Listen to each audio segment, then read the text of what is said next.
আসসালামু আলাইকুম ওরহমাতুল্লাহি ওবারাকাতু। সবাইকে শিক্ষামূলক চ্যানেল আরিফ একাডেমিতে স্বাগতম। আশা করি সবাই ভালো আছেন। সবাই ভালো থাকবেন, সুস্থ থাকবেন সে প্রত্যাশা নিয়ে শুরু করছি আজকে শিক্ষামূলক টিউটোরিয়াল। আজকে শিক্ষামূলক টিউটোরিয়ালে আমরা যেটি শিখব সেটি হলো অ্যাডভান্স লেভেলের একটি টিউটোরিয়াল। সেটি হলো মাইক্রোসফট এক্সেলে কিভাবে আমরা ডাটা প্রোটেকশন দিব। এই ডাটা প্রোটেকশন দিতে গিয়ে অনেকগুলি কাজ করতে হবে। যদি আপনি এই টিউটোরিয়ালের প্রথম থেকে শেষ পর্যন্ত না দেখেন তাহলে আপনি ব্যাপারটা বুঝতে পারবেন না। আশা করি টিউটোরিয়ালের প্রথম থেকে শেষ পর্যন্ত দেখবেন এবং অন্যদেরকে দেখার জন্য টিউটোরিয়াল এবং চ্যানেলটি শেয়ার করবেন। পাশাপাশি অনুরোধ থাকবে যারা এই চ্যানেলটিতে নতুন এবং যারা এখনো এই শিক্ষামূলক চ্যানেলটি সাবস্ক্রাইব করেনি তারা দয়া করে চ্যানেলটি সাবস্ক্রাইব করে বেল বাটনে ক্লিক করে রাখবেন, যাতে নতুন নতুন টিউটোরিয়াল আপলোড হওয়ার সাথে সাথে আপনাদের কাছে নোটিফিকেশন চলে যায়। আপনারা শিক্ষামূলক টিউটোরিয়ালগুলি দেখতে পারেন এবং আপনাদের চমৎকার মতামত এবং জিজ্ঞাসা দিতে পারেন। তো চলুন শিখে নেই অ্যাডভান্স লেভেলের মাইক্রোসফট এক্সেলের ডাটা প্রোটেকশনের বিস্তারিত। এজন্য প্রথমে আমরা একটি ডাটা আছে এরকম একটি ডকুমেন্ট আমরা ওপেন করলাম। এখন এটি একটি ওয়ার্কশিট। এই ওয়ার্কশিটে আমরা কিছু সেলকে প্রোটেক্ট করতে চাই। অর্থাৎ এই ওয়ার্কশিটটা আমি যাকে পাঠাবো, যাদেরকে পাঠাবো সেখানে যাতে কিছু সেলে তারা কাজ না করতে পারে। যে সেলটি আমার খুব প্রয়োজন, যে এখানে এডিট করলে বা এটার যদি সে ভ্যালুটা নষ্ট করে দেয় তাহলে সেটা আমার সমস্যা আছে। আমি তাহলে সেটাকে কি করব, সেটাকে সে যাতে ব্যবহার করতে না পারে, শুধু দুইটা চোখ দিয়ে দেখা ছাড়া কোনো কাজ করতে পারবে না, সেই কাজটি করার জন্য কিন্তু এই টিউটোরিয়ালটি। তাহলে আমি চাচ্ছি আমি চাচ্ছি যে এই কয়টা সেল আমি যাকে ফাইলটি পাঠাবো সে কি করতে পারবে না, সে ব্যবহার করতে পারবে না। এই জন্য আমাকে এই ফাইলটি কি করতে হবে, এই সেলগুলিকে কি করতে হবে, এই সেলগুলিকে আমাকে প্রোটেক্ট করে দিতে হবে। এই সেলগুলিকে আমাকে কি করে দিতে হবে, প্রোটেক্ট করে দিতে হবে। তাহলে আমরা কি করব, তাহলে আমরা যে সেলটিকে আমাদের প্রোটেক্ট করা দরকার সেগুলিকে আমরা প্রথমে সিলেক্ট করে নিব। সিলেক্ট করার পর আমরা এই যে রিভিউ যে মেনু বার আছে বা রিবন বার আছে সেখান থেকে আমরা কি করব, রিভিউতে ক্লিক করার পর আমরা যে প্রোটেক্ট যে শীটটা আছে সেই প্রোটেক্ট শীটে আমরা ক্লিক করব। এখন আমাদের কি করতে হবে, যে পাসওয়ার্ড টু আনপ্রোটেক্ট শীট। তাহলে আমরা এই জায়গায় কি করব, একটি পাসওয়ার্ড দিয়ে দেব। দিয়ে দেওয়ার পর আমরা কি করব, ওকেতে ক্লিক করব। ওকেতে ক্লিক করার পর আমাদের এরকম একটি পেজ আসবে, সেখানে বলা আছে রি-এন্টার পাসওয়ার্ড টু প্রসিড। আমরা এগিন, অর্থাৎ আগের যে পাসওয়ার্ডটা দিয়েছি ঠিক সেই পাসওয়ার্ডটাই দিতে হবে, কোনো প্রকার ভুল হলে সেটা কিন্তু গ্রহণ করবে না। এরপর আমাদের কি করতে হবে, আমাদের ওকে করে আমাদের কাজ শেষ। অর্থাৎ এখন যদি আমি আমার এই শীটটিকে যদি আমি কারো কাছে পাঠাই তাহলে উনি এইখানে কোনো কিছু করতে পারবে না।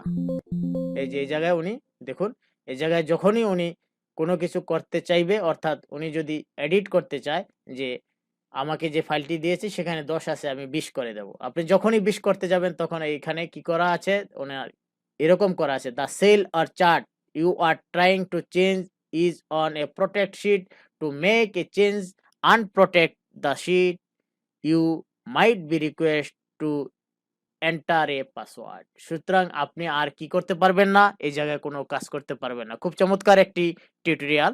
আশা করি টিউটোরিয়ালগুলি দেখতে পাবেন এবং আপনাদের খুব ভালো লাগবে এবং শিখতে পারবেন। অনেক কিছু শিখার আছে এই আরিফ একাডেমির চ্যানেলটিতে। এখন আমি যে কাজগুলি করব সেগুলি হলো যে আমি এই শীটটি একজনের কাছে পাঠাবো। আমি যার কাছে পাঠাবো, মনে করুন যে পুরো শীটটিতে সে ২-১টি জায়গায় শুধু কাজ করতে পারবে। অর্থাৎ আমি যদি মনে করি যে আমি একটি কোম্পানি থেকে কোম্পানির সুপারভাইজারকে একটি শীট পাঠালাম। শীট পাঠিয়ে আমি জানতে চাইলাম যে উনার এই মাসের ওভারটাইমটা কত আছে। এটা ধরুন ওভারটাইমের একটা সেকশন। ধরুন এটা একটা কি, ওভারটাইমের টাকা এইগুলি। যে এগুলি ওভারটাইমের টাকা। আর যে বাকি যে জিনিসগুলি আছে সেখানে সে কি করতে পারবে না, এডিট করতে পারবে না, কোনো কিছু সে বসাতে পারবে না। শুধু এই জায়গাগুলি আমি তাকে দিয়ে দেব, যেই জায়গাগুলি আমার প্রয়োজন সেই জায়গাগুলি আমি দিয়ে দেব। শুধু সে সেই শীটটাকে, সেই জায়গাগুলিকে সে পূরণ করে আমার কাছে পাঠিয়ে দিবে। সে যদি চিন্তা করে যে না, আমি কামালের জায়গায় হাসান লিখে দেব, হাসানের জায়গায় কামাল লিখে দিব, সে পারবে না।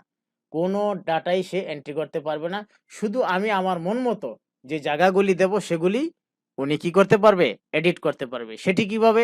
সেটি জানার জন্যই আজকের এই টিউটোরিয়ালটি। সেজন্য যা করতে হবে, আগে যে জায়গাটা আছে, যেগুলি আপনি দিবেন সেই জায়গাটা কি করবেন? সিলেক্ট করবেন।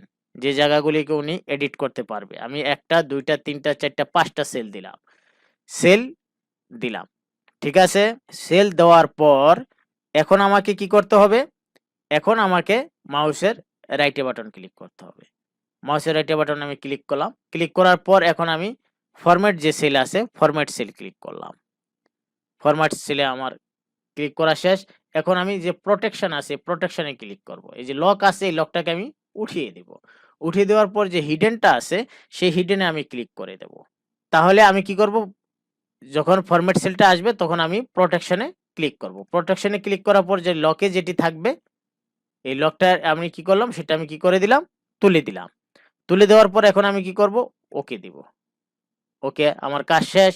এখন আমি যেটি করব সেটি হলো যে রিবন বারের থেকে আমি রিভিউতে যাব। রিভিউতে গিয়ে আমি প্রটেক্ট যে শিট আছে সেই প্রটেক্ট শিটে ক্লিক করব। প্রটেক্ট শিটে ক্লিক করার পর আমি ১, ২, ৩ আমি আমার পাসওয়ার্ডটা দিয়ে দেব। দিয়ে দেওয়ার পর আমি ওকেতে ক্লিক করব। আমার আবারও পাসওয়ার্ডটা চাচ্ছে। আমি আবারও পাসওয়ার্ডটা দিব। আগের পাসওয়ার্ডটা আর দ্বিতীয় পাসওয়ার্ডটা সেম থাকবে। এরপর আমি কি করব? ক্লিক করে দিব। আমার কাজ শেষ। এখন যদি আমি এটা পাঠাই, দেখুন এই জায়গায় কোনো কাজ করা হচ্ছে না। কিছুই আপনি করতে পারবেন না। কোনো কিছুই লিখতে পারবেন না। সম্ভব না। এই জায়গায় লিখতে পারবেন কিন্তু এই জায়গায় আপনি লিখতে পারবেন না।